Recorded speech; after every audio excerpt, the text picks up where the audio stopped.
नमस्कार सर्वांना. सर्वप्रथम श्री स्वामी समर्थ. जय जय स्वामी समर्थ. स्वामी भक्तांनो, तुम्हा सर्वांचे आपल्या श्री स्वामी समर्थ या चॅनलमध्ये सहर्ष असे स्वागत आहे. स्वामी भक्तांनो, आपण मागच्या व्हिडिओमध्ये परान्न दोष कसा लागतो किंवा परान्न खाल्ल्याने काय होते हे पाहिले होते. त्यावर बऱ्याच स्वामी भक्तांनी अशा कमेंट केल्या होत्या की परान्न दोष लागल्यावर काय उपाय करावेत हे आम्हाला सांगा. तर आज आपण तेच उपाय सांगणार आहोत. त्यासाठी व्हिडिओ शेवटपर्यंत नक्की पहा. चला तर मग व्हिडिओला सुरुवात करूया. स्वामी भक्तांनो, सर्वात महत्त्वाचं म्हणजे परान्न घेतल्याने आपली सर्वात मोठी हानी ही होते की उपासनेत अडथळे येतात. आपण जी काही स्वामींची किंवा कुठल्याही दैवताची जी उपासना करतो त्यामध्ये अडथळे येतात आणि मंत्र स्तोत्रांची अपेक्षित फळे ही आपल्याला मिळत नाहीत आणि असे मानले जाते. आणि त्यासाठीच आता आपण परान्न दोष लागल्यावर काय उपाय करावेत ते पाहूयात. तर गुरुचरित्र पारायण किंवा स्वामींची विशेष नित्यसेवा करत असताना दुसऱ्यांच्या घरचे अन्न पूर्णपणे वर्ज्य करावे. यामुळे सेवेची सात्विकता टिकून राहते. होय मित्रांनो, जेव्हा आपण गुरुचरित्र किंवा स्वामीचरित्र सारामृत किंवा स्वामींची जी नित्यसेवा करत असतो तेव्हा आपण दुसऱ्यांच्या घरचं अन्न हे पूर्णपणे वर्ज्य केले पाहिजे. त्यामुळे आपली सात्विकता म्हणजे जर आपण ते परान्न ग्रहण केले तर त्याची सात्विकता ही टिकून राहत नाही.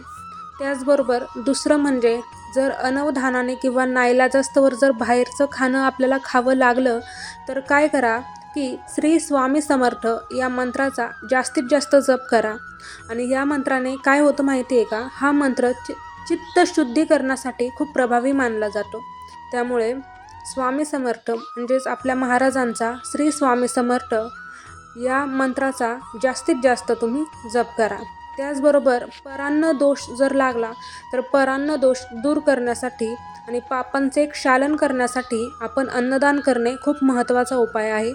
आलेल्या अतिथीला आनंदाने दिलेले अन्न पापांपासून मुक्ती देते आणि दोषाचे निवारण होते. त्याचबरोबर तिसरा उपाय म्हणजे हा आहे की जर परान्न दोष लागला तर दोष निवारणासाठी रोज किमान 11 वेळा श्री स्वामी समर्थ महाराजांचा तारक मंत्र जो आहे, निशंक होय रे म्हणा, निर्भय होय रे म्हणा, हा जो तारक मंत्र आहे तो आपण म्हणावा. किती वेळा तर 11 वेळा. त्याचबरोबर बाहेरचे अन्न खाण्यापूर्वी किंवा खाल्ल्यावर स्वामींना मनोभावे प्रार्थना करावी आणि स्वतःच्या हाताने काहीतरी गोड पदार्थाचा उदाहरण किंवा म्हणजेच साखर किंवा गूळ हा नैवेद्य स्वामींना दाखवून मग त्याचे तुम्ही सेवन करा. त्याचबरोबर मित्रांनो, सर्वात महत्त्वाचा आणि मेन उपाय, जर तुम्हाला यातलं काहीही करता नाही आलं किंवा सर्वात परान्न दोष लागल्यावर सर्वात महत्त्वाचा उपाय हा आहे की तुम्ही गायत्री मंत्र जो असतो ना, त्या गायत्री मंत्राचं तुम्ही पठण करा. हा सर्वात महत्त्वाचा उपाय आहे. कशासाठी तर परान्न दोष घालवायचा जर असेल तर त्यासाठी. तर गायत्री मंत्राचा तुम्ही पाठ करा, ते पठण करा. हा सर्वात महत्त्वाचा उपाय आहे. त्याचबरोबर महाराजांचा जप करा, तारक मंत्र म्हणा. तर त्याचबरोबर अन्नदानही करा, गरजू लोकांना अन्नदान करा. तर हे उपाय मी तुम्हाला आज या व्हिडिओमार्फत सांगितले, ते कशासाठी तर परान्न दोष दूर करण्यासाठी. तर आजच्या व्हिडिओमध्ये एवढेच. हा व्हिडिओ तुम्हाला कसा वाटला आणि तुमचेही काही जर असे प्रश्न असतील तर ते कमेंटमध्ये नक्की सांगा. त्याचे निराकरण आपण करूयातच. भेटूयात पुन्हा एकदा पुढच्या व्हिडिओमध्ये. तोपर्यंत धन्यवाद. श्री स्वामी समर्थ. जय जय स्वामी समर्थ.